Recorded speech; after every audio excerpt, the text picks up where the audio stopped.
ஓணம் சத்யால இருக்கிற சர்க்கரை வரட்டியோட ரெசிபி தான் இன்னைக்கு நம்ம பார்க்க போறோம். நம்ம சேனல்ல ஓணம் ரெசிபிஸ் எல்லாம் அப்கமிங் வீடியோஸ்ல வரப்போது மிஸ் பண்ணாம பாருங்க. இப்போ இந்த சர்க்கரை வரட்டி செய்யறதுக்கு நல்ல காயா இருக்கிற நேந்திரக்காய் எடுத்துக்கோங்க. அதனுடைய தோலெல்லாம் நல்லா ரிமூவ் பண்ணிட்டு இந்த ஷேப்ல சென்டர்ல கட் பண்ணிக்கோங்க. இதை நல்லா மஞ்சள் தண்ணியில் சேர்த்துட்டு வாஷ் பண்ணிட்டு நல்லா ட்ரை பண்ணிக்கோங்க. மஞ்சள் தண்ணியில் சேர்த்திங்கன்னா கலர் மாறாமல் இருக்கும். இப்போ இதை தேங்காய் எண்ணெயில் சேர்த்துட்டு ஃப்ரை பண்ணிங்கன்னா அப்படியே உங்களுக்கு அத்தன்டிக் டேஸ்ட் கிடைக்குங்க.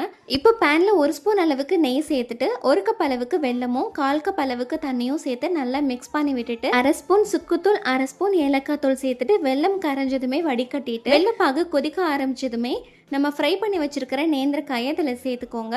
சேர்த்து நல்லா மிக்ஸ் பண்ணி விட்டுக்கோங்க. மீடியம் ஃப்ளேம்லேயே வச்சுட்டு நல்லா கிறிஸ்பியாகிற வரைக்கும் குக் பண்ணிங்கன்னா உங்களுக்கு நல்லா கிறிஸ்பியாக கிடைக்கும்.